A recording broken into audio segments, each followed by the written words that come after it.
Alhamdulillah. Alhamdulillahilladzi arsala rasulahu bil huda wa dinil haq liyudhhirahu 'ala dini kullihi wa kafa billahi shahidan. Asyhadu an la ilaha illallah wahdahu la syarikalah wa asyhadu anna Muhammadan abduhu wa rasuluhu la nabiyya ba'dah. Allahumma shalli wa sallim wa barik ala sayyidina Muhammad wa ala alihi wa ashabihi wa man ittaqa. Amma ba'd. Faya ayyuhalladzina amanu taqullaha wal tanzur nafsum ma qaddamat lighad wattaqullaha innallaha khabirum bima ta'malun. Hadirin jemaah Jumat rahimakumullah.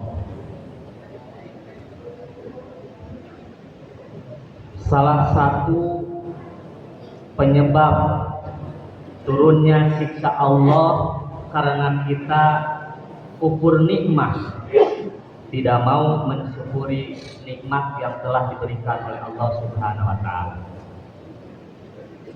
Kufur nikmat adalah tingkah laku kita yang memperoleh nikmat dari Allah tetapi tidak mau mensyukurinya.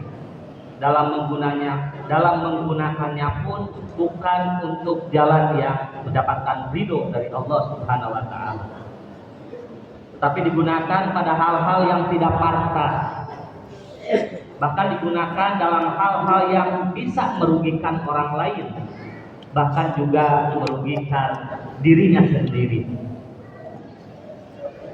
Termasuk kufur nikmat orang yang tidak memelihara dan menjaga dengan baik nikmat yang telah diberikan kepadanya, sehingga tidak menguntungkan lahir batin bagi dirinya, apalagi tidak menguntungkan bagi orang lain. Hadirin yang berbahagia, itu mari kita senantiasa bersyukur kepada Allah Subhanahu wa taala. Karena sampai saat ini kita masih diberikan taufik dan hidayahnya. Kita bisa memenuhi seluruh perintahnya. Termasuk hari ini kita bisa menikmati ibadah sholat Jumat berjamaah.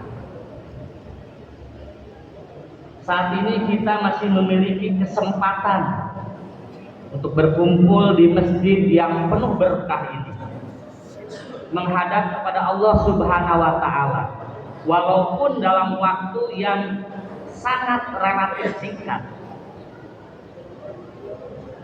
Tidak sedikit saudara-saudara kita yang mengaku beriman dan beragama Islam, muslim, masih simpang siur di jalan-jalan atau di luar, masih asik dalam kesibukannya masing-masing, sehingga tidak sempat melaksanakan sholat Jumat seperti kita di sini.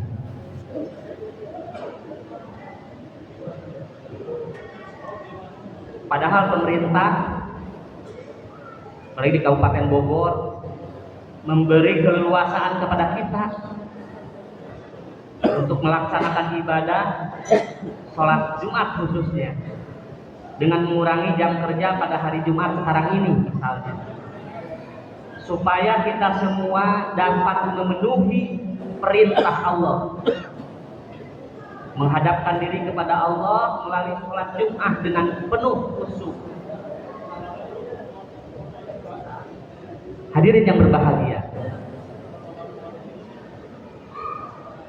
ibadah sholat berjamaah, terutama 5 waktu yang kita lakukan sehari-hari, ketika dipimpin seorang imam,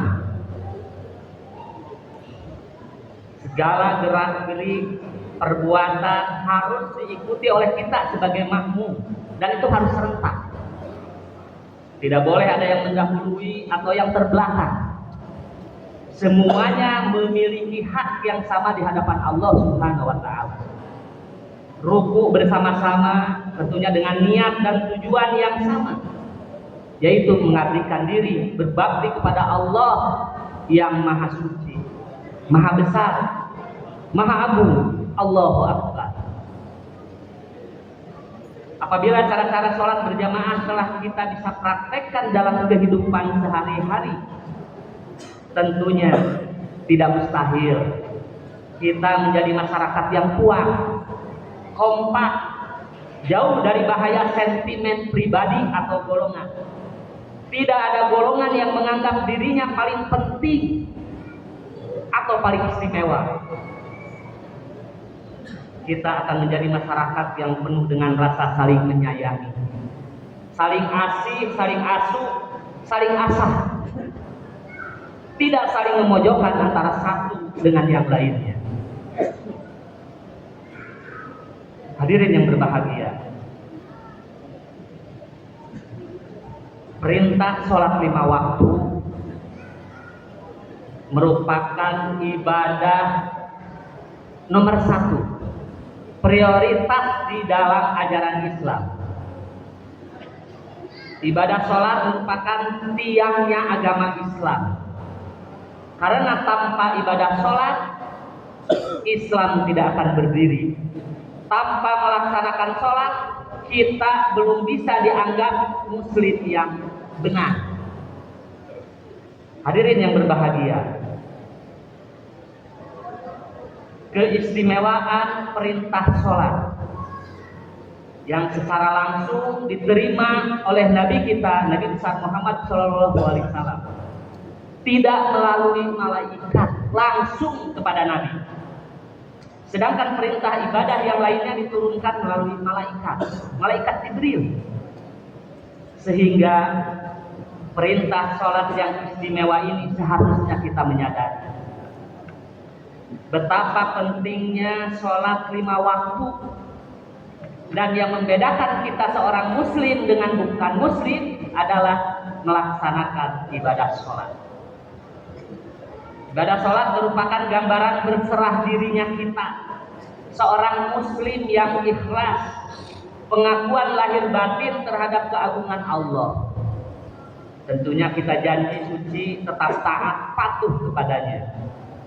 Bagaimana kita berjanji? Asyhadu an la ilaha illallah wa asyhadu anna Muhammadar Rasulullah. Barang siapa yang telah mendirikan sholat dengan benar, bisa dipastikan semua tingkah lakunya pasti terpuji, memiliki akhlak yang mulia, jauh dari berbagai macam sifat perbuatan jelek atau durhaka atau mungkar. Ini jelas Allah ingatkan dalam Quran surat Al-Ankabut ayat 45. Inna sholata tanha anil fahsya'i wal munkar. Sesungguhnya sholat itu mencegah dari perbuatan-perbuatan keji dan mungkar. Dan Nabi banyak beberapa riwayat menyampaikan, salah satunya dari riwayat Baihaqi, Nabi bersabda, as-sholatu imaduddin, faman aqamaha faqad aqamaddin, wa man tarakaha faqad hadamaddin. Sholat itu merupakan tiang agama.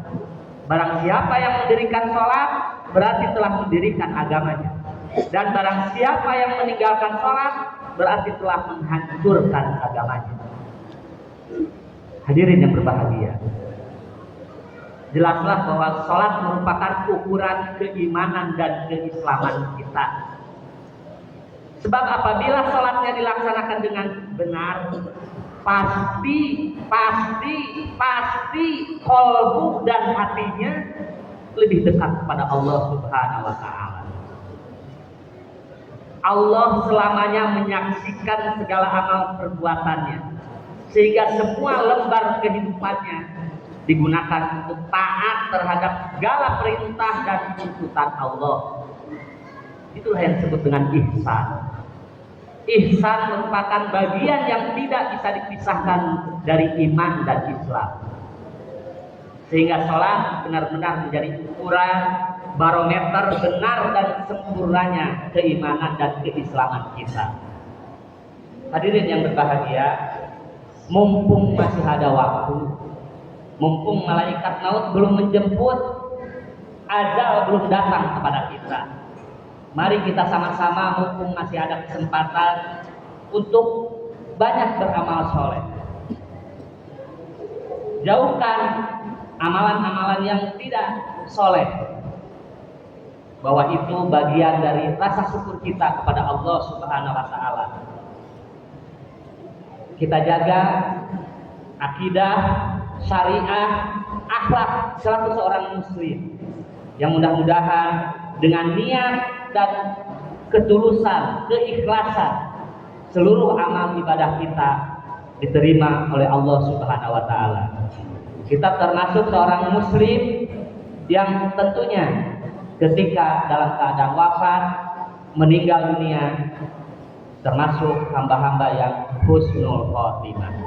Barakallahu li wa lakum fil Qur'anil azim wa nafa'ani wa iyyakum bima fihi minal ayati wa dzikril hakim wa taqabbala minni wa minkum tilawatahu innahu huwas samiul alim.